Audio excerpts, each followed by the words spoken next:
bagaimana mengatasi anak yang picky eater, di mana preferensi rasa dan teksturnya tidak sangat terbatas ya.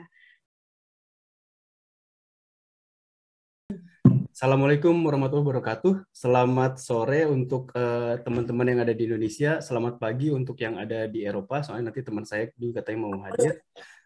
Mudah-mudahan semuanya dalam keadaan sehat. Karena saya tahu kondisi di Indonesia sekarang sedang naik lagi COVID-nya. Di Jerman juga sebetulnya walaupun keparahannya tidak separah di Delta. Tapi banyak juga teman-teman saya nakes maupun non-nakes yang di Indonesia saat ini sedang isoman. Mudah-mudahan mereka cepat pulih kembali sehingga bisa melakukan aktivitas sehari-harinya. Saya ucapkan sekarang terima kasih banyak terutama kepada narasumber Dr. Rizky Kusumawardhani. Beliau ini sibuk sekali, saya sudah menghubungi beberapa kali dan alhamdulillahnya beliau menyempatkan waktu sekarang ini, mudah-mudahan juga dalam keadaan sehat. Nah, acara kali ini kita akan membahas tentang mengatasi kesulitan makan pada anak. Sebetulnya banyak sekali ya, terutama orang-orang awam yang mungkin masih menganggap bahwa apa sih kesulitan makan pada anak ini, itu kan hanya hal sepele gitu. Tapi ternyata harus ada juga warning system dari si orang tua atau juga caregiver yang merawat anaknya ini sendiri. Tapi sebelum ke materi itu, saya akan membacakan terlebih dahulu siapa sih itu Dr. Rizky Kusumawardhani. Jadi beliau ini adalah lulusan S1-nya di FKUI, Fakultas Kedokteran UI tahun 2005. Kemudian mengambil spesialisnya sendiri di rehabilitasi medik sama di FKUI juga dan lulus tahun 2013. Kemudian menjadi konsultan rehabilitasi pediatri pada tahun 2020. Kemudian beliau bekerja di FKUI-nya sendiri sejak tahun 2015. Mohon maaf jika ada yang salah, Dr. Rizky, mohon dikoreksi. Nah, ini acaranya adalah sebetulnya ngobrol santai, tapi di awal nanti Dr. Rizky akan memberikan presentasi terlebih dahulu. Tapi nanti sebelum mulai presentasi nih, untuk orang-orang awam yang kurang tahu tentang rehabilitasi medik, kok ada sih ternyata rehabilitasi pediatri atau spesialis anak lagi. Mungkin Dr. Rizky bisa memberikan sedikit penjelasan apa sih itu perbedaannya antara dokter spesialis anak itu sendiri dan dokter spesialis rehabilitasi konsultan anak gitu. Terus setelah itu silakan Dr. Rizky memulai presentasinya. Terima kasih banyak.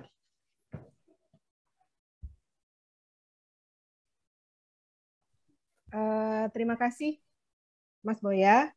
Selamat datang juga untuk teman-teman semua yang hadir pada acara kami sore ini. Assalamualaikum warahmatullahi wabarakatuh. Waalaikumsalam warahmatullahi wabarakatuh. Berarti saya harus jawab pertanyaan Mas Boya dulu nih ya. Apa bedanya spesialis anak dan spesialis rehab medik, dan ternyata ada juga rehabilitasi pediatri.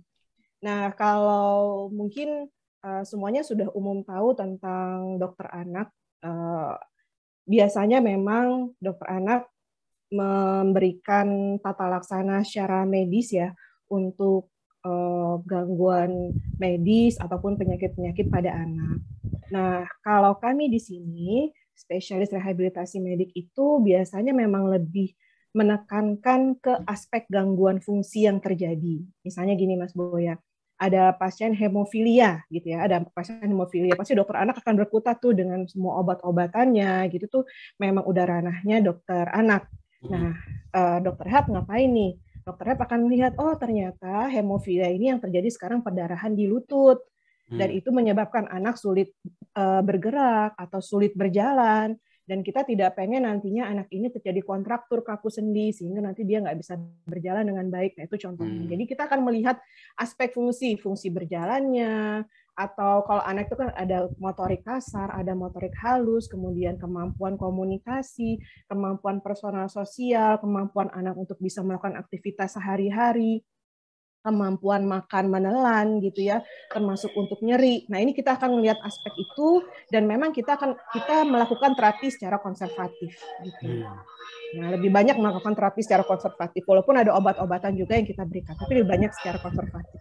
Intinya adalah kita akan menangani aspek gangguan fungsi, termasuk pada anak ini, Mas Boya. Jadi kalau memang ternyata anak mengalami gangguan di fungsi perkembangannya, Nah, itu biasanya dokter rehab medik yang akan melakukan tata laksana ataupun evaluasinya. Gitu mungkin ya. Oke. Itu bagi saya cukup jelas.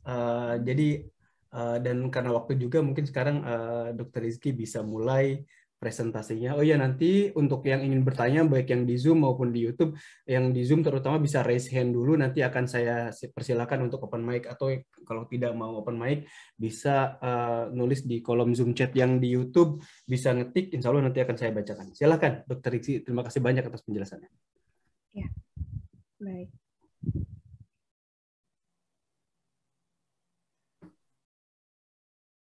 Apakah sudah terlihat slide saya? Akan muncul sebentar lagi sepertinya. Masih muter-muter ya. Ya. Jauh nih. Baik. Apakah sudah terlihat? Belum, masih started screen sharing. Nah, sekarang udah. Oh, gitu. Di Jerman telat ya? Iya nih, Indonesia kan lebih future daripada sini. Oke. Ya. Iya. Baik. Ya, sore ini kita akan berbincang-bincang mengenai kesulitan makan pada anak ya, karena terus terang kesulitan makan pada anak ini kalau di setting rumah sakit ataupun klinik ini sebenarnya termasuk 3 mayoritas terbesar masalah yang dihadapi oleh anak yang kita temui gitu, entah itu dikeluhkan orang tua ataupun yang kami temukan orang tua nggak mengeluhkan tapi ternyata ini sebenarnya ada loh masalah gitu kan. Nah, jadi kita coba untuk melihat apa sih sebenarnya gangguan atau kesulitan makan pada anak ini. Nah, jadi sekitar 25% orang tua itu mengeluhkan anaknya memiliki masalah terkait makan ya. Ini banyak sekali. Entah anaknya tidak mau makan, hanya mau makanan tertentu saja, milih-milih gitu. Ataupun anak menolak makanan, atau bahkan muntah ya. Kalau nggak bisa naik tekstur, kalau orang tua kan banyak naik tekstur tuh, maunya yang lembek-lembek aja. Begitu naik tekstur ya agak padat, muntah gitu ya. Atau misalnya anak udah apa namanya memang ada gangguan di organ makan dan menelannya sehingga itu berimplikasi di aspek medis, misalnya terjadinya aspirasi kita bilang, nanti saya akan bahas. Nah, nyatanya kebanyakan masalah yang dikeluhkan merupakan mispersepsi atau bentuk ringan dari feeding difficulty atau kesulitan makan. Jadi feeding difficulty ini sebenarnya payung besarnya, kita akan bilang ini feeding difficulty. Nah, hanya sekitar 1% sampai 5% dari feeding difficulty ini adalah anak yang benar-benar memiliki feeding disorder atau kelainan makan problematik. Nah, untuk feeding difficulty ini atau kesulitan makan ini, tadi saya jelaskan bahwa ini merupakan satu terminologi payung yang meliputi seluruh masalah makan. Apapun penyebabnya, bagaimana derajat keparahan maupun konsekuensinya. Nah, yang akan kita temukan tadi ya, apa sih gejalanya yang kita bisa bilang kalau anak kita ini mengalami kesulitan makan. Yang pertama adalah food refusal. Jadi anak menolak makan, nggak mau ya. Kalau dokter anak ini ada istilahnya nih, mungkin di sini ada dokter Apin ya, gerakan tutup mulut.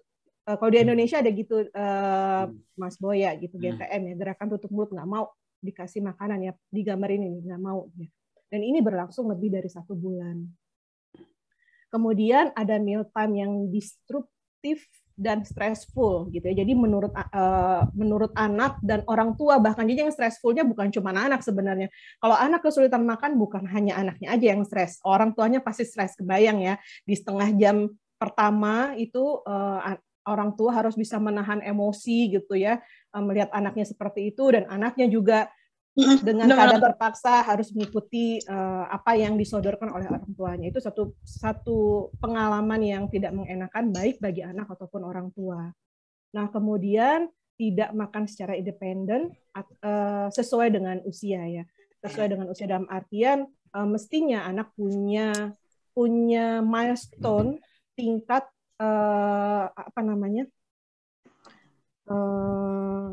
jenis makanan yang mestinya dia harus bisa makan. Dan mestinya juga anak pada umur tertentu harus bisa makan sendiri tuh, entah itu berupa biskuit yang harus dia pegang sendiri, ataupun gelas yang harus dia minum sendiri, ataupun dia harus bisa makan sendiri. Nah, itu mestinya ada tahapan-tahapannya. Kemudian bisa juga ini nocturnal eating. Nocturnal eating itu akhirnya gitu ya, orang tua mencuri-curi waktu makan, karena kalau anaknya dalam kesadaran penuh, itu nggak ada makanan atau minuman yang masuk. Jadi bisanya pada saat dia malam atau tidur. Nah, mau tidak mau, waktu itulah yang dipakai ya. Kemudian ada distraksi untuk meningkatkan intake. Ini sering banget nih, Mas Boya. Saya dapat pasien-pasien yang, ya dok, kalau nggak dikasih tontonan, kalau nggak dikasih handphone, anak saya nggak mau makan. Jadi mau nggak mau saya harus kasih handphone. Kalau dikasih handphone, maulah, habislah makan itu setengah mangkokan lumayan. Nah, itu yang terjadi. Akhirnya kesulitan makan ini tidak teratasi, tapi orang tua mengalihkan satu perilaku yang terpenting adalah anak ini mau makan, mau masuk makanan. Kemudian kegagalan dalam konsumsi beragam tekstur makanan, ini tadi sudah saya bahas.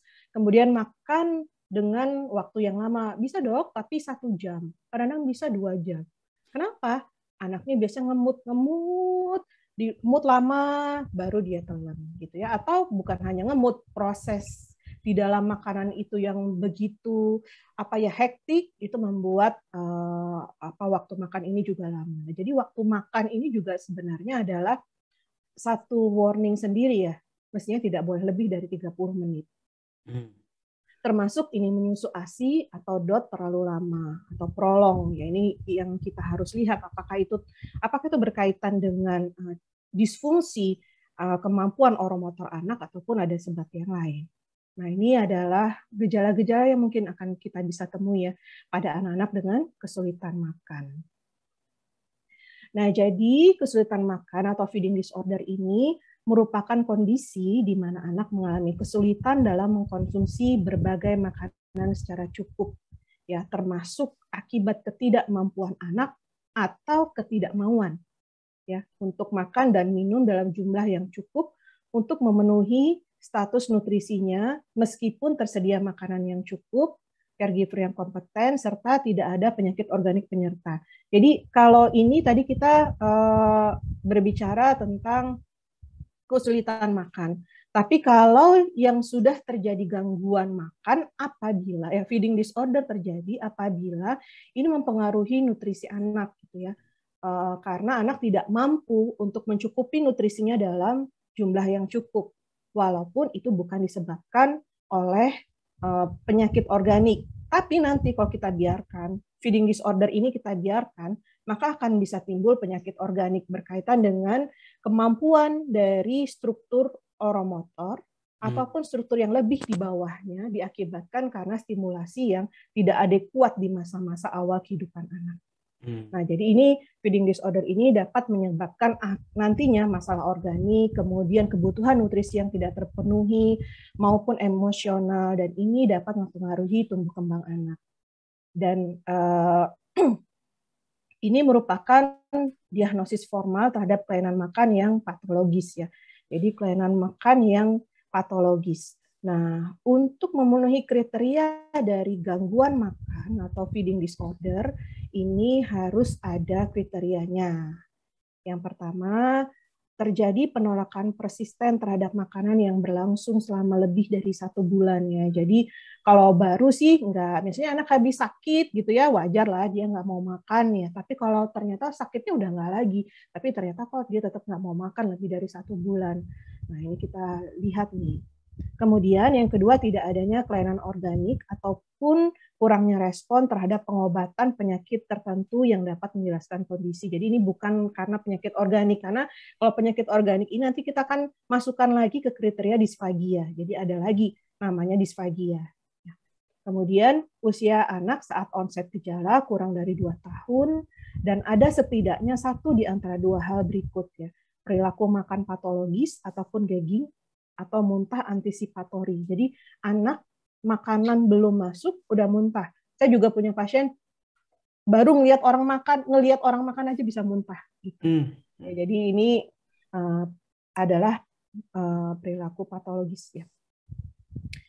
Nah, ini adalah tadi kan kita waktu awal kita udah menyebutkan ada beberapa gangguan yang bisa kita temukan pada kondisi feeding difficulty atau kesulitan makan. Nah, kalau yang sekarang ini di slide ini yang saya bahas adalah perilaku makan patologis yang termasuk bagian dari feeding disorder atau gangguan makan. Apa saja? Nah, ini ada beberapa yang memang tadi sudah ada masuk juga ya ke feeding difficulty tadi. Yang pertama adalah nocturnal feeding, yaitu memberi makan bayi saat tidur karena menolak makan pada saat bangun. Kemudian persecutory feeding. Nah, ini ada perilaku ya di mana akhirnya orang tua harus memberikan makan anak secara persisten dengan terus menyuapi walaupun anak menolak ya. Jadi ada overriding refusal. Jadi anak menolak tapi terus dicoba, mau tidak mau dicoba terus untuk memberikan makanan. Ada juga force feeding. Nah, ini force feeding ini berarti ada tindakan memaksa anak untuk membuka mulut. Tadi ada gerakan tutup mulut, ambil mulut, paksa biar kita bisa makan. Itu perilaku makan patologis. Kemudian ada juga namanya mechanistic feeding. Nah, mechanistic feeding ini jadi anak itu nggak pernah minta. Jadi ada nih kasus di mana anak nggak pernah minta makan. Jadi mau nggak mau orang tua memberikan makan sesuai jadwal aja gitu. Ya, jadi dan itu tidak mengindahkan hunger cues ya. Jadi tidak ada tidak melatih rasa lapar pada anak. Kemudian ada conditional distraction yang tadi juga sempat saya bahas, anak tidak mau makan tanpa distraksi, misalnya harus pakai gadget, harus pakai TV, ya, dan tidak tertarik dengan makanannya ya.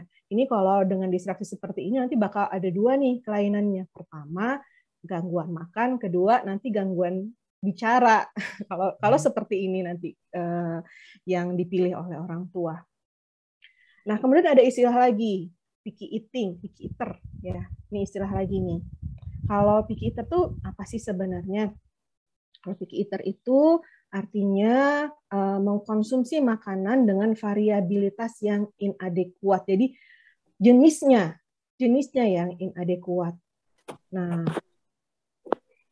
gejala apa yang bisa kita temukan? Yang pertama, makan dengan jumlah yang terbatas, tidak sesuai dengan porsinya. Kemudian yang kedua, menolak makanan. Jadi dia tadi variabilitasnya itu terbatas ya. Hanya mau makanan tertentu.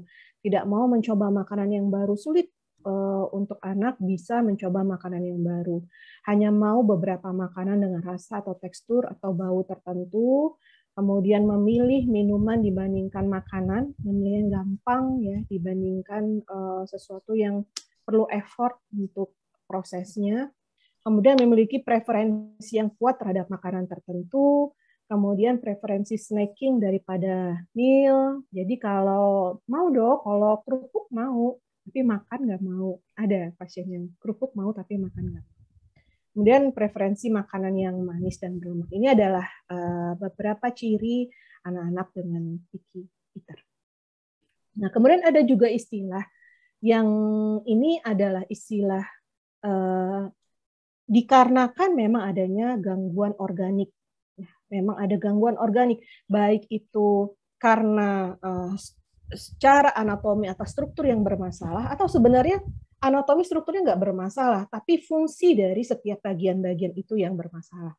Nah, disfagia ini kita menamakannya adalah kesulitan menelan. Jadi bagaimana anak akhirnya sulit untuk menelan, mentransport makanan dari mulut sampai ke esofagus. Kesulitannya dari apa? Gangguan dari fase oral. Nah, ini kita bisa lihat pada anak cerebral palsy itu nggak bisa, ngunyahnya nggak bisa bagus.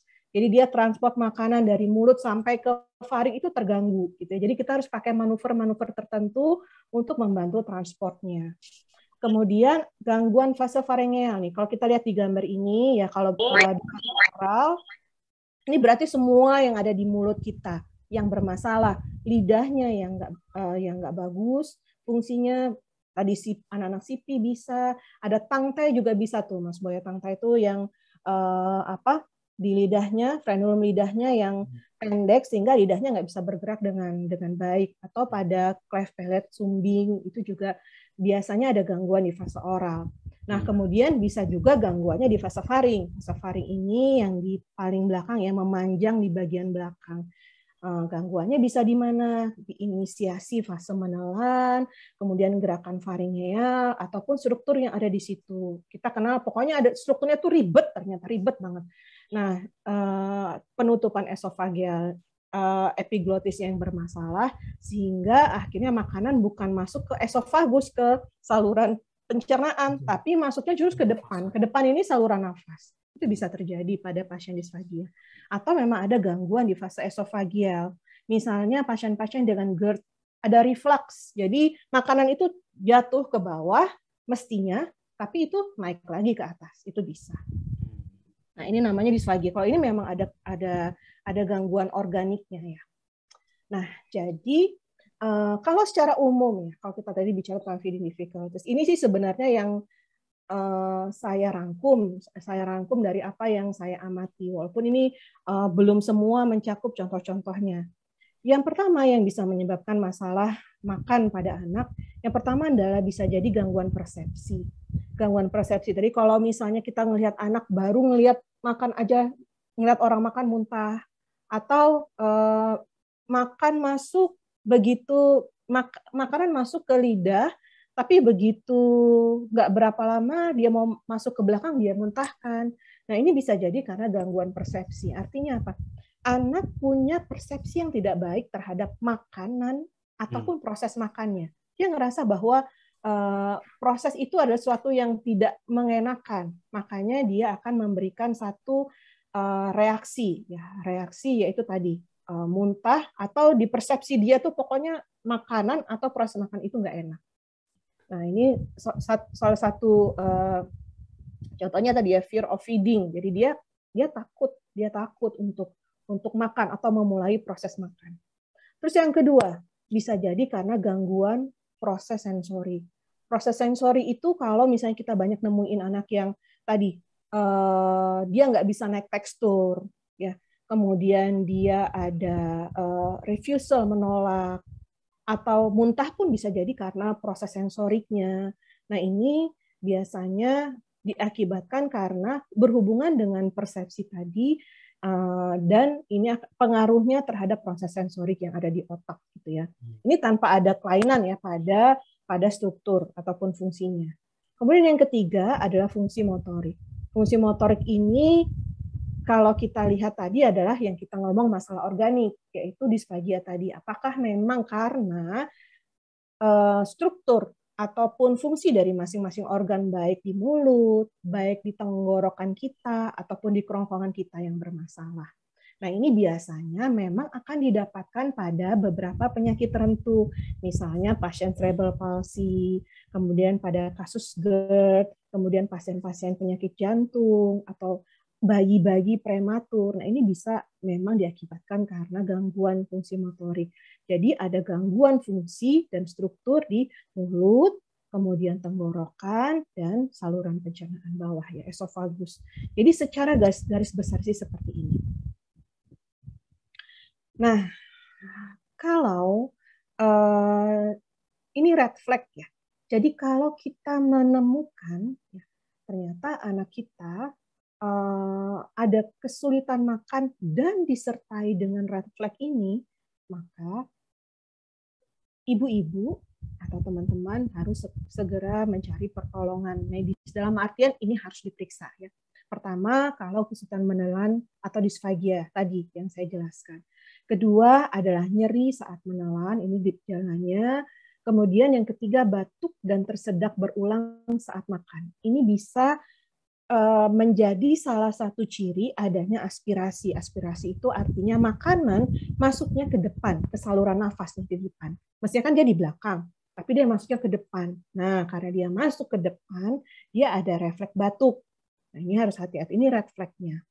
Atau pneumonia berulang. Pneumonia berulang itu batuk pilek berulang, demam berulang. Ya, siapa tahu ini ternyata pneumonia atau infeksi parunya diakibatkan aspirasi. Kemudian makan diinterupsi dengan menangis, yang bisa jadi itu adalah pertanda nyeri pada anak. Kemudian ada muntah dan diare, atau ada kondisi alergi seperti ruam kulit. Kemudian kegagalan anak memenuhi kebutuhan pas status nutrisinya. Makan dok, tapi kok anak saya nggak gemuk-gemuk ya, gitu ya. Atau memang ada kelainan kongenital, autism, atau prematuritas, ataupun penyakit lain yang tadi sudah saya sempat sebutkan, yang biasanya memang dia akan dibarengi dengan gangguan makan. Ya. Jadi ini harus segera dicari diagnosisnya apa dan harus dicari tata laksananya apa. Karena tadi ancamannya adalah kematian. Karena kalau terjadi aspirasi, makanan masuk ke paru-paru dan itu akan mengganggu fungsi pernafasan. Nah, jadi ini adalah beberapa red flags. Nah, jadi pemeriksaan apa sih yang dapat dilakukan? Ini kami dokter rehab medik biasanya akan melakukan beberapa tahapan. Nah, yang pertama adalah anamnesis. Ini istilah kedokteran nih, Mas Boya. Saya ngaku nih, anamnesis ini istilah kedokteran. Nanti kita akan bertanya tadi beberapa gejala yang dialami oleh anak, terus kesulitan yang biasanya ditangkap oleh orang tua, kok anak saya beda ya sama anak yang lain, kok anak yang lain tuh sudah bisa makan begini, banyak. Judulnya mengatasi kesulitan makan pada bocah. Kemudian yang kedua, kita akan melakukan pemeriksaan fisik. Kita lihat secara struktur, apakah ada yang bermasalah, itu yang kita lihat. Kemudian kita lihat bagaimana pada saat anak makan, benar nggak ya apa tadi yang disimpulkan oleh orang tua. Nah, itu kita akan lakukan pemeriksaan fisik. Kemudian yang berikutnya adalah pemeriksaan penunjang. Biasanya kita akan lihat profil sensorik, itu pertama. Karena tadi di bunder-bunder 3 itu salah satu yang biasanya juga menyebabkan kesulitan makan, dan ini cukup banyak adalah karena gangguan dari proses sensorik. Makanya kita harus memeriksa profil sensoriknya. Benar nggak sih dia ini terganggu nih si proses sensoriknya. Kemudian kita juga bisa melakukan pemeriksaan FIS ataupun VFSS. FIS itu fleksibel endoskopik ya, mungkin dokter anak ataupun teman-teman rehab medik nggak asing nih dengan FIS ini ya, karena biasanya dokter rehab medik akan kerjasama dengan THT untuk melakukan pemeriksaan FIS ini. Kalau VFSS, video fluoroscopy swallowing study, ini kita akan melakukan perekaman terhadap proses anak. Nah, ini sebenarnya Mas Boya, kita baru mengembangkan VFSS ini 1 tahun ya, kurang lebih 1 tahun. Mungkin kalau di Jerman udah lama ya, tapi kami baru melakukan ini di RSCM, dan ini pertama kali sepertinya di Indonesia. Jadi kami kerjasama dengan teman-teman di radiologi untuk melakukan pemeriksaan VFSS ini. Dan hasilnya itu kita bisa dapat semua proses makan dan menelan anak dengan cukup akurat. Makanya dikatakan bahwa VFSS ini pemeriksaan gold standard untuk disfagia. Ini saya coba, kita lihat videonya sebentar ya. Oh iya, kayaknya saya tadi belum maaf Mas, saya tadi belum inikan suara. Saya coba suara dulu. Iya.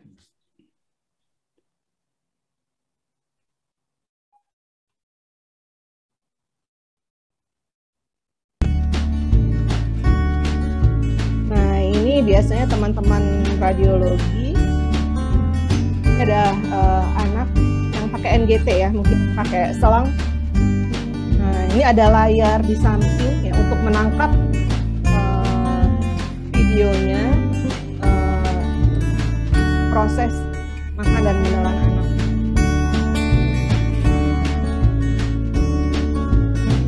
Kelebihan dari pemeriksaan ini adalah dia tidak invasif. Nah, ini adalah barium, jadi anak bisa bisa pakai iodin ataupun barium. Kemudian anak kita kasih makan, kemudian kita rekam. Biasanya kita akan mencoba berbagai konsistensi makanan.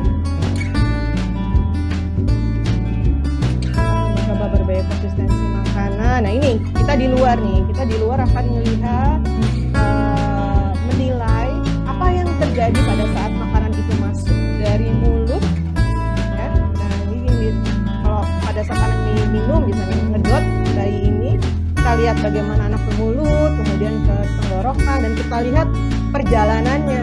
Ini ini sesuai atau tidak gitu ya, dan apa yang terjadi yang menyebabkan masalah gitu ya. Jadi ini adalah pemeriksaan yang kami kembangkan 1 tahun ini ya di RSCM.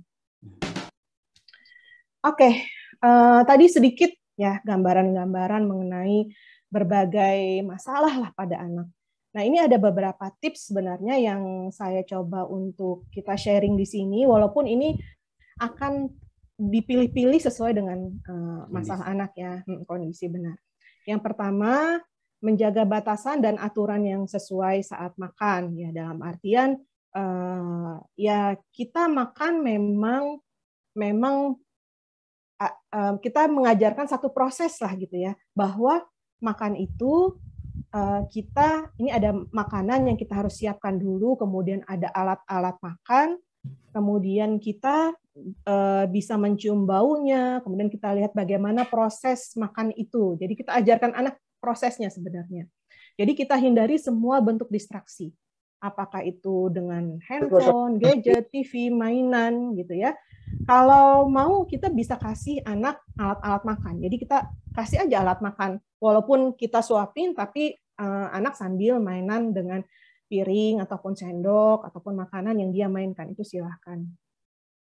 Kemudian beri makan anak dengan interval 3-4 jam untuk maksimalkan nafsu makan anak. Jadi ini tadi ya, kalau misalnya ternyata kesulitan pada saat meal time, jadi kita hati-hati juga nih untuk snacking, karena biasanya kalau snacking sebelum waktu meal time-nya, maka porsi anak saat meal time itu justru akan berkurang gitu, karena sudah masuk dulu nih pagi yang manis-manis misalnya gitu. Tapi ini sih sebenarnya harus siasatnya ini bisa dipakai, tapi bisa juga kita tidak pakai. Siasat ini tergantung kita mau seperti apa untuk terapinya ya. Nah, kemudian yang terpenting adalah menciptakan suasana yang menyenangkan. Jangan kita membuat trauma pada anak itu, karena pada anak-anak dengan gangguan sensorik itu mereka mudah sekali trauma. Jadi kalau dia udah nggak merasa nyaman dengan satu proses, dia akan mencoba menghindar dari proses itu. Nah, ini yang harus kita hindari. Walaupun kita tahu bahwa orang tua pasti juga stres gitu ya, tapi mau nggak mau, kalau nggak seperti itu, maka tidak akan berhasil program kita nanti. Kemudian batasi durasi waktu makan tidak lebih dari 20-30 menit ya. Jadi jangan sampai perilaku anak yang bisa makan sampai 2 jam. Nah, itu sebenarnya hal yang tidak hal yang patologis ya, dan itu harus segera dicari penyebabnya supaya hal ini tidak berlangsung secara terus-menerus. Kemudian sediakan makanan sesuai dengan usia anak dan tumbuh kembang oromotornya. Jadi kalau untuk makan pun sebenarnya ada milestone-nya. Jadi ya kalau 1 tahun mestinya sudah harus bisa makan seperti makanan orang dewasa. Nah, jangan sampai 1 tahun masih dikasih yang bubur saring gitu, atau masih blender aja, yang penting habis gitu. Nah, ini kita tidak boleh seperti itu ya. Kemudian bagaimana cara kita memperkenalkan makanan. Nah, jadi kalau untuk memperkenalkan makanan ini memang kita lihat-lihat ya, kalau tipe anaknya ternyata sulit, jadi kita memperkenalkannya ya bertahap. Kadang-kadang nih, kalau misalnya dalam satu porsi itu, kita kalau misalnya mau naik tekstur, kemudian dalam satu porsi itu kita mau ubahlah satu dulu. Jangan ngubahnya ada 2 atau 3 komponen sekaligus. Misalnya dia masih maunya bubur saring, ya bubur saring dulu. Paling nanti lauknya yang tadinya juga di blender itu kita berikan agak kasar. Jadi misalnya telurnya nggak di blender, tapi telurnya kita benyek-benyek, jadi masih ada tekstur-tekstur. Jadi cobanya itu bertahap satu-satu. Kemudian kita lihat responnya seperti apa gitu ya. Jadi memang perlu ketelatenan khusus nih kalau kita udah mulai mau mencoba untuk melatih konsistensi makan. Kemudian kita harus mendorong makan mandiri pada anak, terutama balita. Jadi biarkan dia ikut dalam proses makan, mencoba makanan, dan nggak apa-apa kalau berantakan. Karena saya Mas Boya pernah dapat pasien dengan gangguan persepsi dan gangguan sensorik. Ternyata karena orang tuanya overprotective, orang tuanya OCD ya. Jadi orang tua tuh nggak bisa lihat kotor, anaknya kotor dikit. Nggak bisa main-main di kotor, jadi anaknya nggak terbiasa kotor, jadi dia itu ternyata menyebabkan gangguan sensorik ya, anaknya nggak terlatih untuk taktil, nggak terlatih itu ada sesuatu yang yang beda-beda di mulutnya. Jadi begitu masuk ke dalam mulut pun dia nggak terbiasa untuk sesuatu yang berbeda. Jadi harus yang lembek. Terus nah ini juga ada tuh kasusnya seperti itu. Nah kemudian nih pada beberapa kasus juga gangguan kesulitan makan ini terjadi pada anak-anak yang pakai NGT, ya pakai NGT lama biasanya.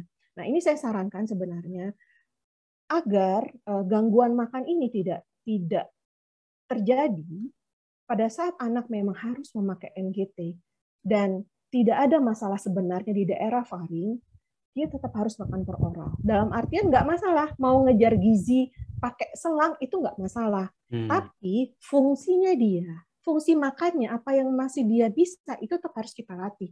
Jangan sampai kita ngejar gizinya, tapi kita mengabaikan fungsi yang seharusnya ini tetap terus dilatih. Jadi kalau gampangnya gini deh, anak bisa jalan gitu ya, terus kita tiba-tiba bilang stop, nggak boleh jalan. 6 bulan dia nggak suruh jalan lagi dia nggak akan bisa. Begitu gizi tercapai dengan NGT, begitu kita tercapai, pas mau dikasih makan udah nggak bisa lagi, otot-ototnya juga sudah mulai berkurang fungsinya gitu ya, gangguan sensori pula gitu. Jadi kalau bisa ini tetap harus makan per oral kalau tidak ada masalah di struktur yang lain. Dan apabila terdapat kelainan organik atau penyakit tertentu, memang harus segera diperiksakan, jangan sampai menunggu ya. Dalam artian kalau ada memang ada penyakitnya, nah itu segera dari awal harus dikonsultasikan supaya nggak berlarut-larut, karena terus terang mungkin teman-teman rehab semua juga sudah tahu bahwa tidak mudah ya buat kita untuk memberikan tata laksana kesulitan makan ini. Gitu. Kalau saya lebih gampang kalau gangguan motorik gitu ya, udah tahu plok lagi. Tapi kalau kesulitan makan ini terlalu complicated menurut saya. Jadi perlu yang sabar itu bukan hanya dokternya aja gitu. Kita perlu orang tua yang juga sabar, itu anak yang juga sabar gitu. Jadi ini satu hal yang nggak mudah untuk kita atasi. Jadi jangan sampai kalau ada kesulitan makan kita biarkan gitu ya. Nah ini slide terakhir. Take home message-nya ini sih sebenarnya kesimpulannya tadi bahwa kesulitan makan ini merupakan payung masalah dalam makan apapun penyebab, derajat keparahan maupun implikasinya. Dan kalau sudah sampai terjadi feeding disorder, nah ini berarti sudah ada gangguan ya, di mana anak tidak mau ataupun tidak mampu untuk makan dan ini mempengaruhi status nutrisinya.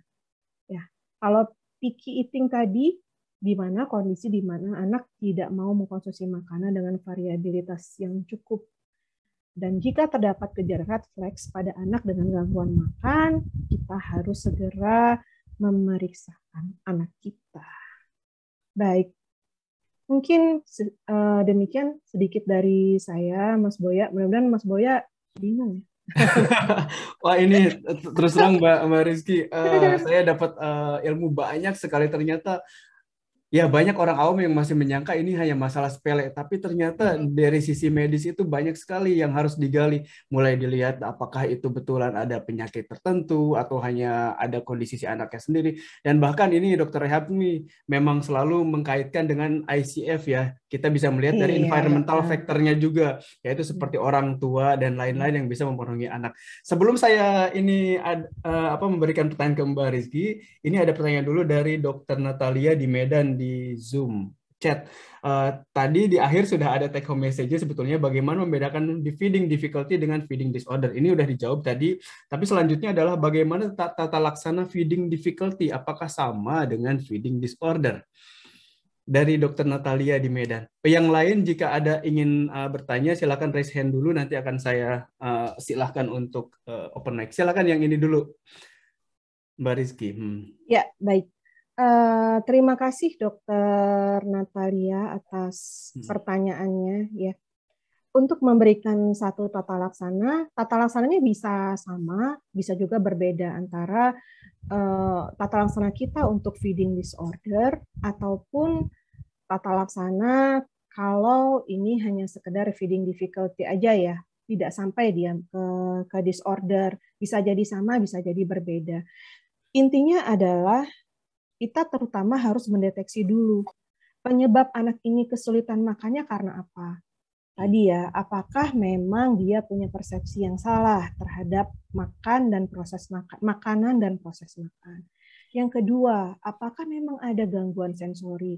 Anak ini ternyata sensitif terhadap taktil, tersensitif terhadap sentuhan. Atau ada tipe yang dia avoiding, dia menghindar. Ada ya tipe dari proses sensori itu menghindar dari sentuhan. Itu bisa, ini yang paling sering.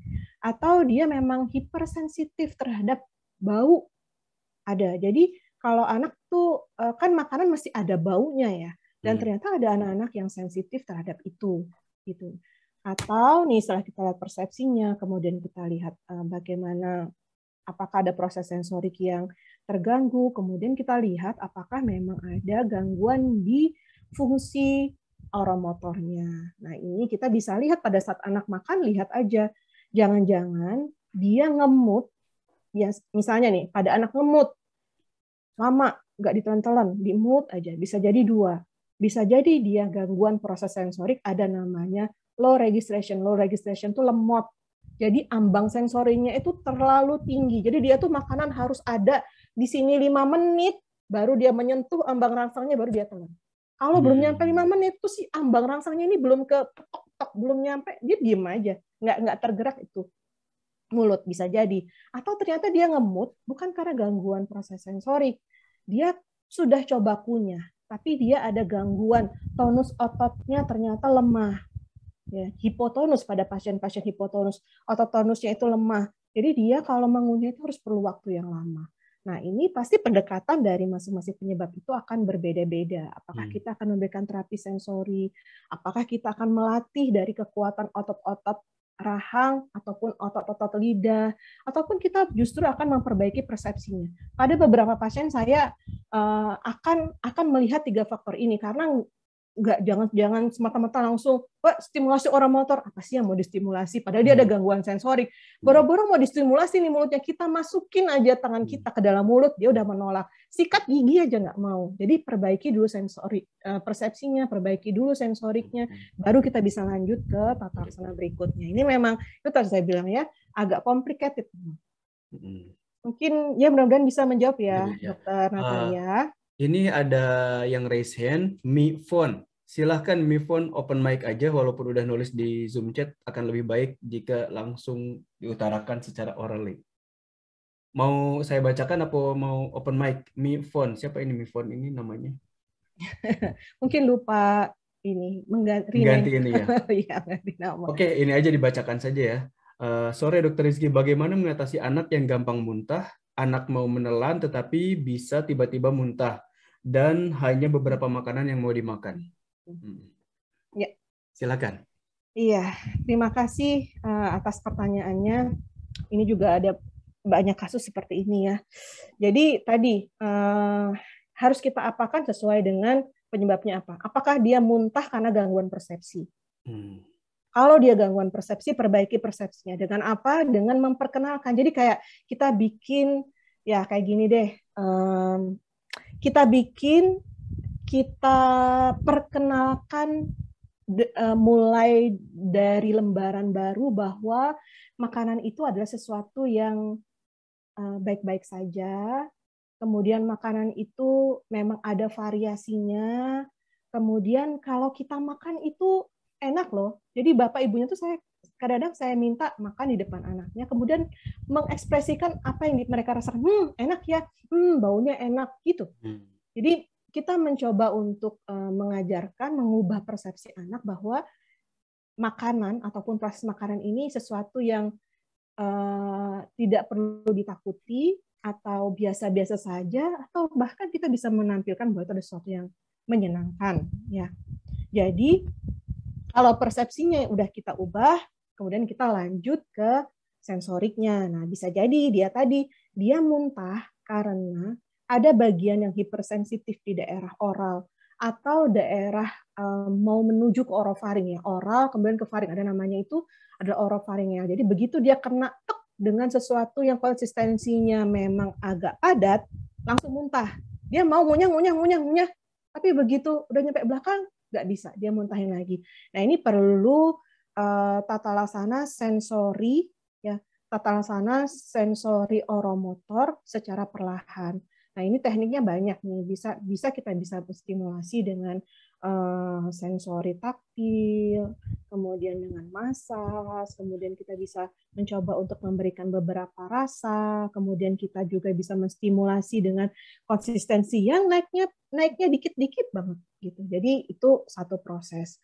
Nah, asal jangan sampai muntahnya ini karena ada gangguan organik ya. Kalau ada gangguan organik, nah itu nanti pemeriksaannya akan beda lagi ya. Tadi kita perlu VFSS dulu mungkin. Oh, jangan-jangan muntahnya itu karena regurgitasi. Jadi ada tuh beberapa anak dengan gangguan di velofarengal. Velofarengal tuh ini langit-langit belakang. Jadi begitu makanan masuk, dia bukan hanya masuknya ke bawah, tapi dia masuk ke atas ke daerah hidung. Makanan masuk ke atas ke daerah hidung. Jadi begitu dia turun, jadi dia nanti dimuntahkan lagi ke depan. Itu bisa. Itu salah satu penyakit organik. Itu biasanya saya lihat pada saat pemeriksaan VFSS. Gitu. Wah, ini jawabannya kayaknya yang bertanya harus langsung ngobrol bisa 1 jam ya dengan kalau ngebahas semua ya. Karena yang nanya ini katanya semua yang dokter bilang sudah dicoba mengubah persepsi tetapi masih tidak ada perubahan. Tapi ya tadi ya tata laksananya harus dicek juga sensori kemudian ke motoriknya juga ya. Nah, kemudian ada bertanya, saya ke atas dulu. Ini ada Dokter Ria, spesialis anak. Kenal nggak nih dokter? Teman saya ini. Ayo loh. Dia minta bertanyanya di Zoom ya, nggak langsung. Dokternya sama-sama kita sama-sama di Rajak Hospital nih, Dok. Oke, ini terima kasih, ilmunya sangat bermanfaat. Izin bertanya, pemeriksaan VFSS untuk anak yang lebih besar yang sulit untuk duduk tenang, bagaimana untuk melaksanakan pemeriksaan ini? Iya. Baik, terima kasih Dokter. Ya, VFSS ini saya sudah mencoba dari anak yang paling kecil ya, di neonatus, kemudian tengah-tengah sampai anak yang lebih besar. Umur berapa itu kira-kira yang lebih besar ya? Yang lebih besar belasan tahun ada. Oke. 13 tahun, 14 tahun ada. Pasien CP waktu itu atau pasien dengan glioma itu kita juga dapat. Sebenarnya pemeriksaan VFSS ini sih pemeriksaan yang natural ya, karena anak kayak cuman disuruh makan aja, cuman kita videokan. Nah, itu dia lebih akan kooperatif karena nggak ada tindakan invasif, jadi nggak ada yang kita masukin selang. Jadi kayak anak makan aja. Walaupun biasanya memang anak akan melakukan adaptasi terhadap ruangan ataupun terhadap orang-orang yang ada di sekitarnya tuh, akan ada beberapa orang. Tapi bisa dok, bisa. Dan biasanya anak-anak yang nggak tenang dan kesehariannya memang mungkin tidak tenang, itu bisa kita pakai kursi khusus yang ada strapnya gitu ya. Pemeriksaan ini sih sebenarnya nggak perlu waktu lama karena kita hanya mencoba untuk beberapa kali proses makan, menelan gitu. Jadi tetap bisa dilakukan atau kita butuh bantuan orang tua supaya anaknya lebih tenang dengan dipangku. Waktu itu pasien glioma kita juga besar, usianya belasan, akhirnya dipangku oleh orang tua supaya dia merasa lebih tenang ya. Walaupun pemeriksaan ini yang susah kalau dilanjutkan kalau anaknya ternyata kesana kemari gitu, itu yang memang susah. Tadi harus dibujuk. Triknya adalah dibujuk ya. Oke, pakai strap. Oke. Ini ada lagi pertanyaan dari Lulus Hardianti. Izin bertanya Dokter Rizky, mulai usia berapa anak diajarkan untuk makan sendiri? Dan bagaimana mengatasi anak yang picky eater, di mana preference rasa dan teksturnya sangat terbatas dan tidak mau mencoba makanan baru? Nah, loh. Lengkap pertanyaannya ini. Ini mesti Dokter Lulus jawab sendiri nih. Oh iya. Ayo silakan Dokter Lulus. Ini teman saya nih. Share di sini, share ilmunya. Ya. Mbak Lulus ini tolong dikoreksi kalau saya salah jawab ya. Nah. Bisa dikasih masukannya nanti Dokter Lulus. Ya Dokter Lulus ini sahabat saya nih Mas Boya. Nah jadi anak kapan sih mulai diajarkan untuk makan sendiri? Begitu anak bisa memegang, kemudian anak sudah pada tahap MPASI, berarti kita sudah bisa mengajarkan anak mulai untuk memegang bahan-bahan, misalnya biskuit ataupun alat-alat makan kasih gitu. Jadi dari mulai dia MPASI, dia sudah bisa duduk, kita sudah bisa mulai mencoba gitu ya. Kemudian setelahnya di usia yang sudah lebih besar 8-9 bulan ya kita minta anak untuk bisa menyendokkan sendiri ke mulut gitu. Jadi ini mulai bisa diajarkan pada saat anak duduk, kemudian dia sudah MPASI itu udah harus kita latih gitu. Walaupun belum bisa alat makan, minimal bahan makanannya kayak biskuit ataupun yang bisa kita pegang lah ya. Finger food-nya yang bisa kita kasihkan ke anak tersebut. Kemudian, oh ya termasuk juga kalau untuk minuman kayak botolnya atau gelasnya, nah itu kita udah bisa coba ya. Kalau pada saat anak sudah bisa duduk, ini akan lebih gampang. Kemudian bagaimana mengatasi anak yang picky eater, di mana preferensi rasa dan teksturnya tidak sangat terbatas ya. Nah ini sih sebenarnya sangat menantang ya, dalam artian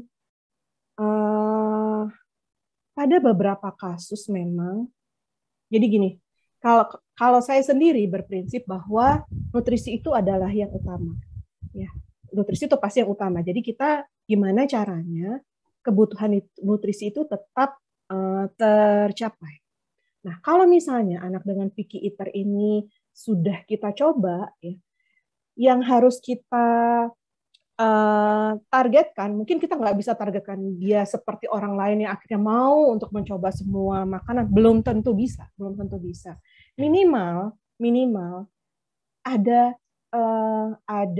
perwakilan, misalnya untuk karbohidrat, oke dia nggak mau nasi, dan ternyata kita sudah mencoba, itu nggak bisa, nggak apa-apa. Berarti yang penting ada ada perwakilannya karbohidrat, misalnya kentang ternyata dia masih mau misalnya gitu, atau misalnya yang dari tepung-tepungan yang kita olah dia masih mau gitu ya. Kemudian protein juga mungkin nggak seluruh protein dia mau, tapi ada beberapa yang dia bisa, nggak masalah gitu. Kemudian sayur ataupun buah yang dia bisa, ya itu udah jadi udah jadi modal dasar nih buat anak ini. Selebihnya kalau kita coba untuk lakukan terapi untuk meningkatkan variabilitas atau teksturnya ya, dengan kita melakukan latihan sensori oromotor, ataupun kita untuk mencoba melatih kemampuan oromotornya agar dia bisa mengunyah dengan lebih baik dengan tekstur yang lebih padat, itu tetap akan kita coba untuk latih gitu. Walaupun pada anak-anak seperti ini ya, kalau saya sendiri sih targetnya di setiap poin-poin itu dia udah punya perwakilan masing-masing, nggak masalah gitu. Nggak masalah. Jadi boleh kita terapi silahkan, tapi juga kadang-kadang nggak harus jadi semua harus dia mau gitu ya. Gitu. Yang penting nutrisinya terpenuhi aja. Terima kasih banyak Dokter Rizky. Ini katanya nggak berani untuk koreksi suhu rehab pediatri. Nggak. Ini sekarang ada pertanyaan dari Pak atau Mas Usman. Sore Dokter Rizky, apa benar pipi cabi pada anak di atas 2 tahun mempengaruhi kemampuan makan dan bicara pada anak? Pipi cabi, oke. Pipi cabi ya. Ya. Nah, sebentar ya. Pertama, pada bayi, pipi cabi itu adalah secara anatomis pada bayi memang akan ada cabi nih. Dan si pipi cabi ini sebenarnya diperlukan anak terutama pada proses dia sucking atau proses dia ngedot, ya sucking ya, mengedot. Nah itu penting. Kalau misalnya ternyata karena gizinya anak terpenuhi, terus akhirnya si pipi cabi ini ada gitu ya sampai dia usia 2 tahun, ya sebenarnya itu enggak masalah gitu. Dia tidak akan mempengaruhi atau membuat kemampuan bicara atau makan sebenarnya akan menjadi lebih buruk. Karena yang bekerja sebenarnya adalah otot-ototnya gitu ya, bukan lemak-lemaknya gitu. Jadi kalau misalnya ternyata dia tidak mau makan, bukan salahnya cabinya, tapi ototnya, otot yang ada di situ yang mungkin fungsinya tidak berfungsi optimal gitu. Jadi kalau misalnya pun dia cabi ataupun nggak cabi, selama ototnya berfungsi optimal, dia tidak akan mempengaruhi kemampuan makan gitu. Apalagi mempengaruhi kemampuan bicara.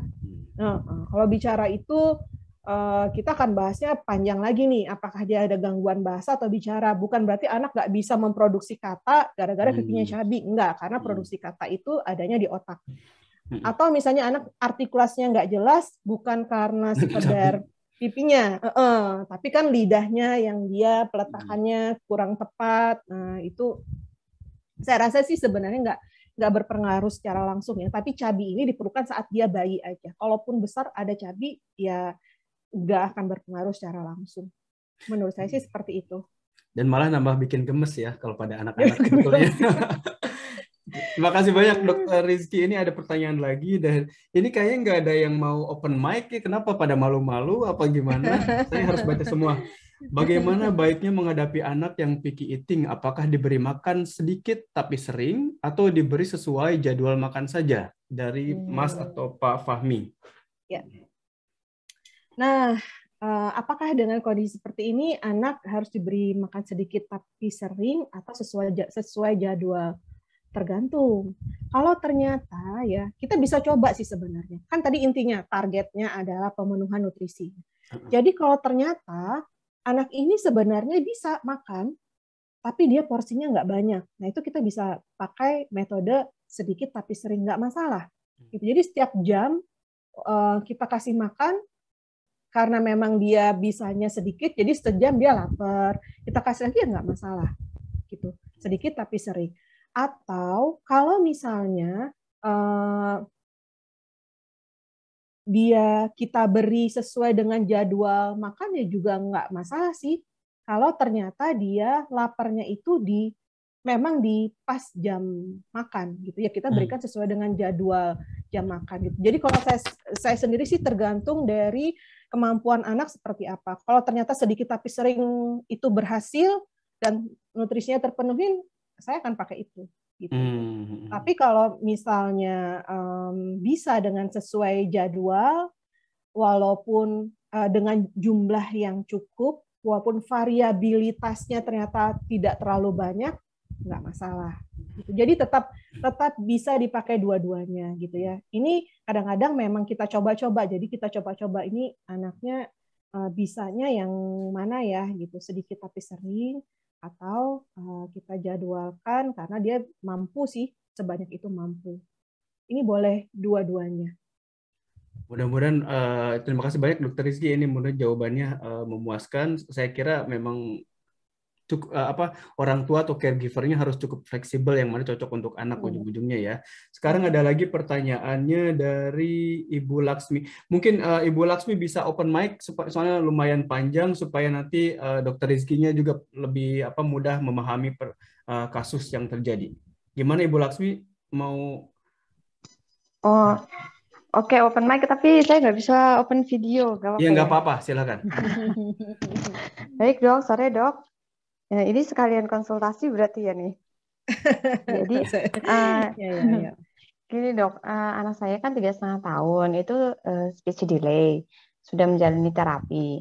Nah dalam sesi terapi itu, terapisnya mengamati kalau anak saya tuh makan, mengunyah itu dengan gigi samping katanya dok.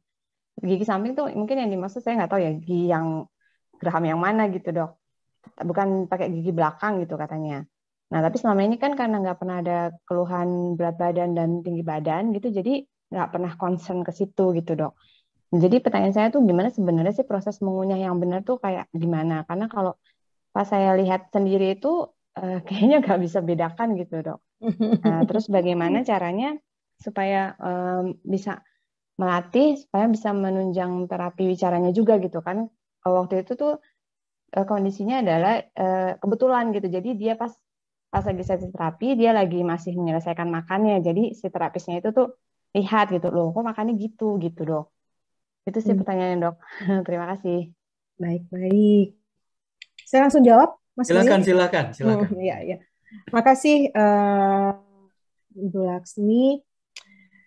mengunyah itu pasti pakai gigi samping.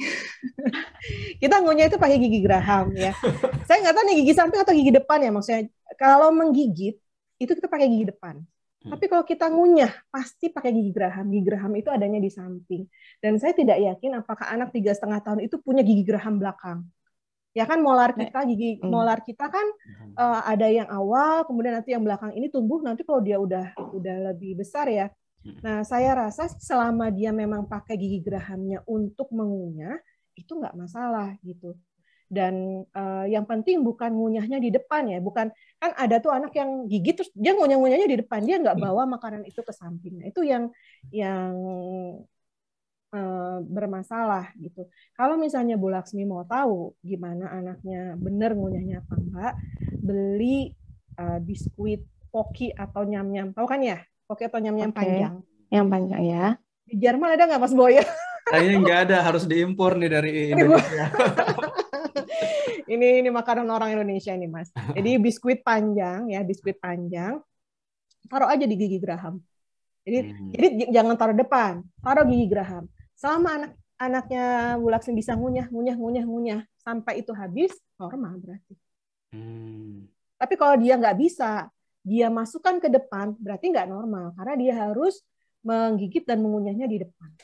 Gitu ya. Jadi jangan khawatir sih kalau itu masih di gigi samping, memang di samping sebenarnya. Takutnya giginya gigi depan yang dimaksudnya. Tapi kalau gigi samping sih ya normal. Gitu. Dicoba aja, boleh dilihat kok. Oh gitu dong. Jadi boleh menanggapi nggak? Silakan. Ya, jadi itu pernah disarankan seperti itu dok, misalnya makan kentang goreng atau apa yang bentuknya panjang itu. Nah kalau atau kadang-kadang kan anaknya masih suka minta disuapin gitu ya dok ya. Nah itu kalau kita menyuapi gitu ya, kita sengaja agak mengarahkan gitu ke arah gigi belakang, dia makan ya seperti layaknya menurut pandangan awam saya itu kayaknya ya memang begitu orang makan, anak makan ya kayak gitu dok. Tapi kalau misalnya ketika dia makan sendiri, pernah dicoba lagi gitu kan dok ya, sambil diamatin sama terapisnya itu. Nah itu begini katanya, kalau makanannya itu makanannya masih muncul ke depan gitu dok, jadi mungkin terbawa lidah ke depan, itu jadi proses mengunyahnya belum betul gitu dok. Saya juga jadi bingung sendiri dok, kayak gimana sebenarnya mengunyahnya gitu loh. Mungkin mata awam kan beda ya dok ya. Mungkin bisa jadi makanan itu, saya nggak tahu nih ya, saya juga hanya membayangkan saja, bisa jadi pada saat mengunyah makanan yang dalam jumlah besar, itu nggak terproses semua di gigi samping. Saya bilangnya gigi geraham ya. Tidak semua terproses di gigi geraham. Jadi ada makanan yang memang lepas dari si gigi gerahamnya. Tapi selama makanan itu nantinya ditaruh lagi ke samping dia untuk mengunyah, nggak masalah. Jadi strategi berikutnya adalah ya kita tidak memberikan makanannya langsung dalam jumlah banyak, sesuai dengan kemampuan anak itu untuk bisa mengunyah gitu, mengunyah dengan baik, maksudnya di giginya gitu. Mungkin gitu ya, Bu. Ya baik dok. Baik, terima kasih banyak. Oke, mudah-mudahan menyelesaikan masalah anaknya Ibu Laksmi. Terima kasih Dokter Rizky. Ini ada lagi sambungan pertanyaan dari Mifon. Saya tidak tahu namanya. Apakah anak yang sering cegukan ada kecenderungan, ada gangguan organik yang membuat mudah muntah? Cegukan, muntah, organik. Kalau saya nggak tahu ini. Kalau cegukan mungkin dokter anak yang bisa jawab. Tapi kalau gangguan organik berhubungan dengan fungsi oral, faringeal ataupun esofageal, saya tidak menemukan cegukan, Mas Boya. Tapi saya nggak tahu kalau cegukan ini karena ada organik yang lain nih dokter anak yang mungkin bisa menjelaskan patofisiologi terjadinya seperti apa. Tapi kalau dia berhubungan dengan struktur di oral, faringeal, esofageal, sejauh yang saya amati nggak ada. Kalau muntah iya, ataupun batuk iya. Tapi kalau cegukan sih enggak ya. Saya belum nggak pernah tahu itu. Maaf ya, saya tidak bisa menjawab ini. Mungkin temannya Dokter Rizky nanti bisa mencoba nih, Dokter Lulus misalkan. Oh, Dokter Ria nih ada. Dokter Ria juga nih kalau misalkan mau menambahkan silakan. Tapi terima kasih banyak Dokter Rizky. Ini ada lagi pertanyaan dari Evi. Sore Dokter Rizky. Dokter, jika setelah 30 menit makan tetapi anak masih mau makan lagi, bolehkah? Terima kasih. Boleh aja, boleh aja. Kalau prosesnya itu berjalan dengan baik gitu ya, prosesnya berjalan dengan baik dan ternyata anak masih memerlukan waktu, ya nggak masalah. Tapi kalau misalnya 30 menit itu diwarnai dengan kejadian yang tidak mengenakan atau misalnya perilaku makan anak itu tadi patologis, dia ngemut lama, dia nggak mau nelen gitu. Nah, itu yang harus segera diperbaiki ya, dalam artian harus segera diperiksakan gitu. Tapi kalau misalnya 30 menit ya selama prosesnya itu anak senang-senang aja, dimakan-makan aja, walaupun dia terkesan agak lebih lambat, kalau menurut saya sih nggak masalah. Oke. Misalkan kalau menurut Dokter Rizky ada patokan enggak sih, misal atau standar, misalkan kalau terlalu lama nih 30 menit ternyata masih ada setengah lagi sisa makan dalam piringnya, apakah itu bisa dibilang normal atau gimana? Kalau sebenarnya patokan kita 30 menit itu adalah Beres, waktu ya? udah beres gitu.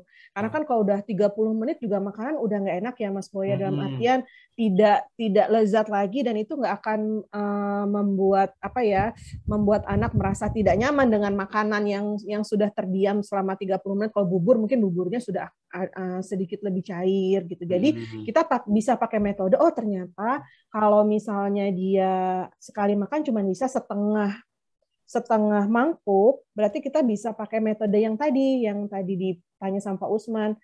Nggak apa-apa sedikit tapi sering. Jadi kita nggak apa-apa lebih seringin, maksudnya meal time-nya jadi nggak 3 kali sehari, jadi 5 kali sehari, tapi setengah, sesuai dengan kemampuan anak untuk makan gitu. Karena kalau misalnya kita makan, makanannya masih fresh, makanannya masih enak, harumnya masih ada, itu anak akan lebih pengalaman makannya akan lebih menyenangkan. Dan memang mampunya ternyata cuma setengah. Gitu.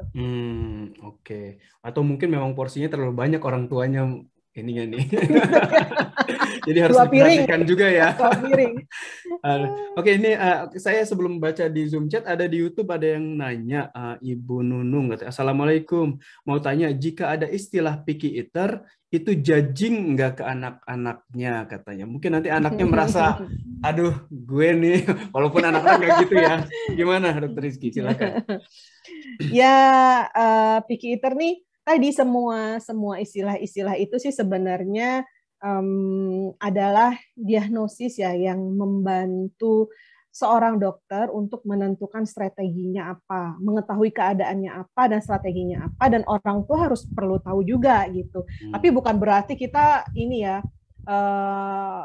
kan segala sesuatu itu sebenarnya tergantung dari bagaimana cara kita memandang.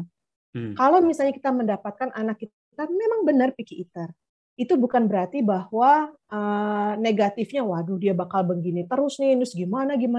Jadi bukan pikiran negatif yang harus ada di benak orang tua, tapi orang tua cukup menyadari, oh iya berarti saya harus punya strategi, saya harus punya kesabaran yang lebih banyak, gitu ya, atau saya harus bisa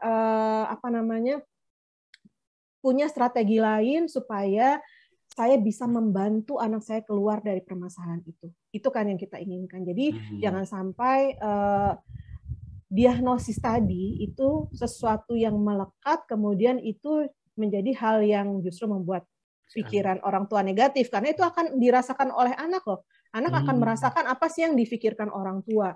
Tapi kalau misalnya orang tua mampu untuk mengubah itu menjadi sesuatu yang menjadi lebih baik dan berniat untuk, oh ya anak saya seperti ini, berarti saya yang harus menolong, saya yang harus lebih sabar. Itu akan aura positifnya akan didapat tuh sama anak. Nah itu akan membantu proses terapi kelanjutannya. Menurut saya sih seperti itu Mas Boya. Oke, terima kasih banyak Dr. Rizky. Mudah-mudahan menjawab pertanyaan dari Ibu Nunung. Sekarang saya kembali ke Zoom chat. Dr. Rizky, apakah boleh diberikan vitamin untuk bayi 10 bulan yang picky eating? Karena dikhawatirkan gizinya tidak dapat maksimal dari makanan. 10 bulan loh. 10 bulan ya. Ini kalau friend sebenarnya. Kalau vitamin ini teman-teman sejauh saya dokter spesialis anak yang lebih tahu ya. Tapi kalau saya sendiri berpikir bahwa 10 bulan itu gini. 10 bulan itu adalah masa di mana kita masih bisa membentuk anak gitu ya. Dalam artian kita sebenarnya masih bisa mengusahakan sesuatu yang dikonsumsi oleh anak ini yang gizinya bisa lebih baik gitu.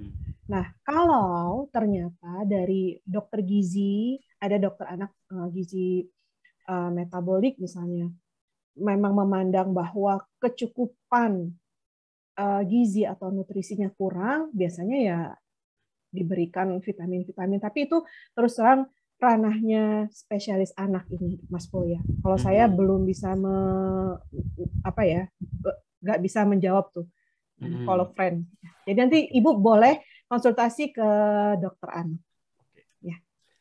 Iya Pak Fahmi, nanti silakan konsultasi ke dokter anak. Tapi terima kasih juga jawaban Dokter Rizky. Ini Pak Usman, mohon open mic aja ya, karena ini saya kayak baca novel. Gitu ya, panjang ya. Panjang. Silakan Pak Usman. Maaf, ini sebenarnya Mama Usman. Oh, Mama Usman. Maaf sekali lagi. Iya. Silakan. Jadi dokter, ini agak lari sedikit sih dari tema. Jadi anak saya itu Usman di usia 2 tahun, riwayatnya dia speech delay, lalu udah ke tumbuh kembang anak, dari anak ke KFR. Kami itu di kota terpencil, jadi ini harus keluar kota dulu gitu ceritanya. Didiagnosa rupanya hanya kena proses trauma makan dan hipotonus. Jadi disuruh terapi okupasi sekali sama psikolog. Alhamdulillah setelah rekoneksi kembali ke anak, lalu juga membuat suasana makan itu jadi meriah, ceria, dan dengan data anaknya mau makan berapa suap, jam berapa lagi mulai mau makan, dan bagaimana responnya. Anak sekarang sudah lancar berbicara dan mau makan sampai status nutrisinya tercapai sekarang. Cuma kami memulai toilet training itu di usia dia 2 tahun 2 bulan. Dan sampai sekarang ini itu belum berhasil sama sekali gitu. Karena kendala peraturan perusahaan yang melarang kami untuk keluar kota, kami tidak bisa kembali lagi ke KFR. Nah, kira-kira apakah ini ada kaitannya dengan gangguan sensori? Jika iya, apa yang bisa saya lakukan di rumah selain membawa si anak itu ke alam? Katanya kan karena alam itu penuh dengan stimulasi sensori yang variasi gitu. Terima kasih dokter. Gimana? Sama Mas trainingnya. Ya, nggak apa-apa, saya jawab aja Mas Boya, kasihan karena Mama Usman ada di luar kota ya. Intinya sih segala sesuatunya itu bisa kita pelajari. Dalam artian kita bisa buat satu pola ya. Kalau dokter rehab itu bilangnya engram. Jadi kayak kita bikin pola atau engram. Nah, kita coba lihat kalau misalnya Usman biasanya kencing kan dia pakai pampers misalnya ya. Terus kita sering-sering tengok, oh ternyata dia basah itu di jam segini. Jadi Ibu catat, tadi Ibu sudah bagus tuh punya food diary ya atau feed diary. Nah, kalau misalnya ini sama Bu, nanti Ibu tulis aja jam berapa kira-kira si pampersnya ini basah. Jadi Ibu tahu, oh ternyata dia tuh basah, tapi ini memang harus modal ya, memang harus modal dulu. Oh basah tuh di jam segini. Rata-rata di jam segitu. Jadi di jam itu Ibu bisa ajak Usman ke toilet. Gitu.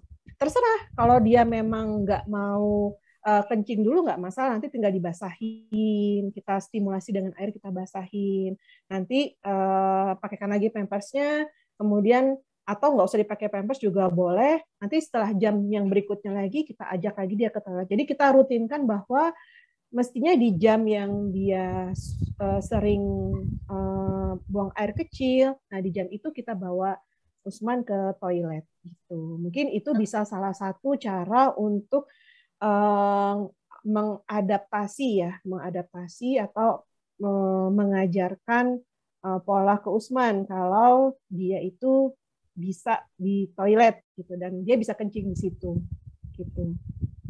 Ini memang harus perlu pembelajaran. Satu lagi dok, dia kan nggak pakai pampers memang udah sekarang kan. Tapi dia itu menolak untuk ke toilet. Nah, ini mungkin Ya, sama, Bu. kayak injury time baru dia mau ke toilet lari-lari gitu. Tapi udah pasti udah kebeser gitu di celananya. Sama juga dengan BAB-nya gitu. Kayak injury time, betul-betul ditahannya dulu, baru dia mau ke toilet. Jadi asal ditanya kenapa dengan toiletnya gitu. Katanya kurang bersih. Jadi kami pernah coba bersihin tuh sampai kayak toilet bintang 5. Nah, itu baru dia mau untuk pipis. Tapi kalau untuk BAB belum mau juga gitu. Nah, iya. Ya kalau ngelihat dari dia memang ada gangguan makan, ternyata ada gangguan proses sensorik, bisa jadi yang sekarang dia rasakan itu karena persepsi dia atau gangguan sensoriknya, dia hipersensitif mungkin dengan taktil atau sesuatu yang dia tidak enak, jadi dia tidak mau sehingga gagal si toilet training. Tapi kalau menurut saya, kalau udah tahu seperti itu ya mau nggak mau nih, Bu, mungkin memang harus dibikin gimana caranya memang anak merasa nyaman berada di toilet, walaupun jadi kayak harus lebih membersihkan diri ya. Dan jangan lupa untuk proses sensoriknya harus terus dilatih ya, untuk anak bisa bermain di alam, atau misalnya dia barefoot, dia jalan tanpa alas kaki gitu, supaya dia terbiasa untuk berada di lingkungan yang mungkin nggak selamanya bersih gitu ya. Jadi dia akan bisa terbiasa juga gitu. Ini harus dilatih aja sih, Bu, dilatih aja. Jangan lupa dicatat jamnya. Jangan lupa dicatat. Jadi sebelum kalau untuk refleksnya, Dok, kapan gitu saya harus betul-betul bawa dia ke KFR gitu? Soalnya kalau kemarin konsultasi ke spesialis anak di kota sini, mereka masih bilang, oh tunggu aja nanti sampai umur 5 tahun. Apakah memang di atas 5 tahun tidak bisa pipis di kamar mandi baru itu kita bawa, atau jangan-jangan itu terlambat gitu? Ya, gini, pertama Ibu coba latih dulu Usman untuk banyak latihan di sekeliling rumah ya, sekeliling rumah tadi, jalan tanpa alas kaki, ataupun dia memang bermain rumput atau bermain pasir. Dicoba untuk tubuhnya sering-sering dapat sentuhan gitu. Kemudian yang kedua tadi, Ibu coba dulu hitung aja jam-jamnya. Lihat, jadi sebelum injury time ya kalau bisa sih memang sudah ada di dalam kamar mandi gitu. Jadi catat aja dulu jamnya. Kemudian yang ketiga ya coba untuk menciptakan tempat kamar mandi yang memang yang nyaman buat Usman, walaupun itu ternyata harus punya effort yang lebih besar ya, karena harus dibersihkan mungkin ekstra. Nah, itu dicoba dulu. Terserah Ibu mau ke KFR, Ibu coba 3 bulan. Teknik yang tadi Ibu coba 3 bulan. Kalau misalnya memang belum bisa, ya Ibu bisa ke KFR. Nggak mesti harus 5 tahun sih sebenarnya. Di 2 tahun kalau anak sudah bisa berkomunikasi, mengutarakan apa yang dia inginkan, mestinya ini sudah bisa. Gitu. Terima kasih banyak, Dok. Ya, sama-sama. Gimana, puas ya ibunya Usman? Terima kasih banyak. Terima kasih banyak. Ya, sama-sama. Sama-sama, Bu. Ada yang bertanya lagi di Zoom, silakan bisa open mic. Mungkin Mbak Riri ini kayaknya ada pertanyaan juga. Kemudian terima kasih banyak Dr. Irma, Dr. Lukman udah hadir, dan semua yang saya kenal tapi nggak bisa disebutkan semuanya. Terima kasih banyak. Mbak Riri, sebetulnya kalau saya ini ada pertanyaan. Biasanya orang tua yang pas tadi sebetulnya mungkin udah ada juga yang nanya, tapi saya ulang lagi karena baru ada yang baru hadir juga. Biasanya orang tua tuh saat melihat, oh anak ini kayaknya kesulitan makan, mungkin karena kurang vitamin, ujung-ujungnya ya vitamin lagi. Itu sebetulnya gimana sih dengan hal tersebut untuk mengedukasi orang tua yang hanya fokusnya mungkin karena kurang vitamin atau kurang nafsu makan, jadi dikasih sirup-sirup tertentu gitu? Iya. Ini sih dulu saya juga berpikiran seperti itu sih Mas Boy, waktu saya jadi dokter umum. Saya pikir juga gitu. Jadi kalau ada pasien yang, anak saya dok nggak nafsu makan, udah kasih vitamin gitu ya. Tapi ternyata nggak seperti itu ya. Kalau untuk periode waktu tertentu, periode sesaat, nggak apa-apa vitamin tadi untuk memenuhi kebutuhan gizinya gitu. Tapi yang kita inginkan kan sebenarnya anak akhirnya mampu makan secara fisiologis ya, mampu makan secara normal gitu. Entah itu perilakunya, entah itu dia harus mencukupi nutrisinya. Nah, jadi kalau misalnya ya kita udah kasih vitamin nih. Kita tunggu, tadi kan ada cut off point-nya ya. Ini berlangsung terus selama 1 bulan tanpa ada penyebab sakit. Misalnya kalau dia sakit sih wajar dia nggak mau makan. Dia nggak ada sakit apapun, ya nggak ada penyulit apapun. Tapi udah selama 1 bulan ini terus-menerus anak mengalami kesulitan makan. Nah ini adalah satu hal yang nggak bisa sepertinya diatasi dengan vitamin saja. Pasti ini ada sesuatu yang salah di situ yang harus kita perbaiki sebelum itu berlarut-larut. Itu yang Smith. Oke, terima kasih banyak. Saya ada lagi pertanyaan. Ini pertanyaan saya. Kira-kira kan tadi memang tidak baik ya ada distraksi, misalkan anak sambil makan megang gadget. Tapi mungkin di satu kondisi tertentu boleh nggak sih? Dan kondisi tertentunya itu yang bisa ditolerir itu berapa sering gitu? Atau gimana? Silakan. Kalau sering udah pasti nggak boleh. Kalau sering itu udah pasti nggak boleh. Tapi jadi kalau misalnya, kalau pada kondisi tertentu, misalnya ya kita ada di luar, kemudian kita perlu waktu yang singkat berada di tempat itu, tapi anak itu harus makan ya boleh dikasih. Tapi itu bukan untuk menjadi kebiasaan. Jadi mestinya itu tidak ada di keseharian gitu. Di keseharian sih tidak ada. Gitu. Karena membuat distraksi itu akhirnya membuat anak tidak mengenal proses makan. Jadi kita melakukan penipuan terhadap anak gitu ya. Jadi begitu anak kembali ke alam yang sesungguhnya, kemampuan itu nggak ada. Anak itu ternyata tidak mampu untuk itu gitu. Jadi kita akan kehilangan fase emas anak ya, di mana kita mesti harus menstimulasi, tapi kita ternyata melakukan distraksi gitu.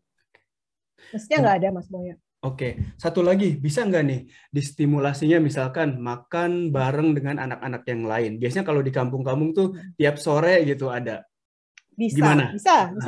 Saya pernah punya pasien ya, yang dia ngelihat orang makan, dia muntah. Dia ngelihat orang makan, dia muntah.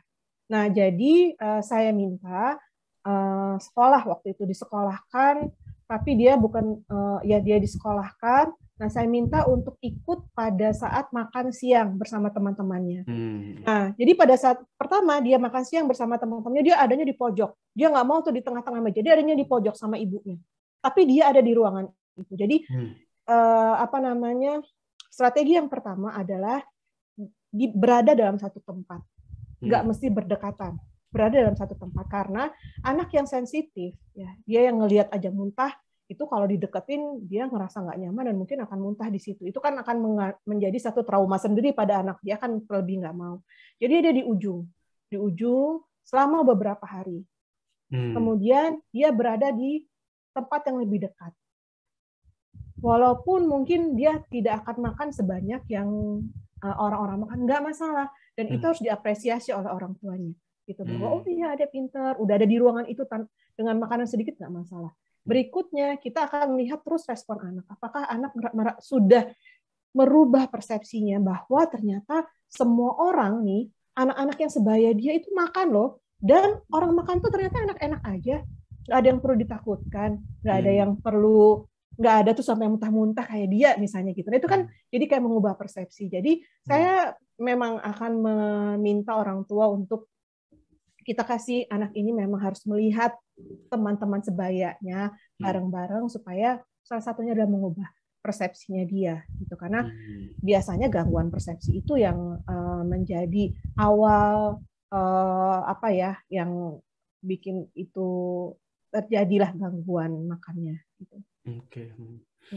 Terima kasih banyak Dokter Rizky. Ini benar-benar kalau misalkan disambung terus bisa nggak beres-beres seharian nih. Bisa beres-beres ya. Ini ilmunya betul-betul keren sekali. Tapi ya karena waktu juga tinggal 7 menit lagi, saya kira Dokter Rizky juga ada kegiatan yang lain. Dokter Rizky, boleh nggak kira-kira kalimat terakhir deh sebelum saya tutup? Baik, kalimat terakhir saya. Jadi sebenarnya bahwa kemampuan makan ini adalah salah satu bagian dari perkembangan motorik anak, tapi adanya di struktur oromotor ya. Jadi oromotor dan teman-temannya. Itu adalah kemampuan motorik pada anak. Jadi mungkin mulai dari sekarang kita tidak hanya melihat bahwa ranah perkembangan anak itu motorik kasar, motorik halus, jangan lupa ada oromotor di sini. Intinya apa? Kalau ini termasuk dalam ranah perkembangan, berarti dia punya tahapan atau milestone. Dan milestone ini harus bisa kita bantu anak untuk bisa melalui milestone ini. Dan karena dia punya milestone, berarti kalau anak tidak mencapai milestone itu dengan baik, berarti itu merupakan salah satu keterlambatan yang harus kita lakukan intervensi secepat mungkin. Karena sama, semua perkembangan anak itu kita bicara tentang golden period. Kalau kita lewat dari golden period, itu akan lebih sulit buat kita untuk melakukan satu intervensi. Jadi buat kita sekarang saat ini semua yang ada di sini perlu menyadari bahwa ini adalah satu proses yang anak harus punya skill dan kemampuan sesuai dengan tahapan usianya. Mungkin itu ya, Mas Mulya. Ini juga udah jadi golden word untuk penutup acara kali ini saya kira ya. Terima kasih banyak sekali lagi Dr. Rizky atas ilmunya. Sama-sama. Saya betul-betul mendapatkan manfaat dan tentunya juga para hadirin juga betul-betul bisa mengambil manfaat dan ilmu yang dibagikan oleh Dr. Rizky, dan tentunya juga para hadirin yang sudah bertanya juga ini menambah atau enrich acara kali ini, karena tidak hanya satu monolog tetapi juga dialog sehingga memperkaya acara itu. Terima kasih banyak sekali lagi Dr. Rizky. Saya ucapkan atas waktunya semuanya untuk yang hadir baik di Zoom maupun di YouTube, mudah-mudahan tetap dalam keadaan sehat. Saya tidak akan berpanjang-panjang lagi mengambil waktunya Dr. Rizky dan teman-teman yang lain. Assalamualaikum warahmatullahi wabarakatuh. Terima kasih Mbak Rizky. Ya, mudah-mudahan kita bertemu lagi di waktu yang lain dan topik yang lain. Ya. Terima kasih juga teman-teman semua yang sudah hadir. Terima kasih semua. Salam kenal. Assalamualaikum. Ya. Salam. Terima kasih.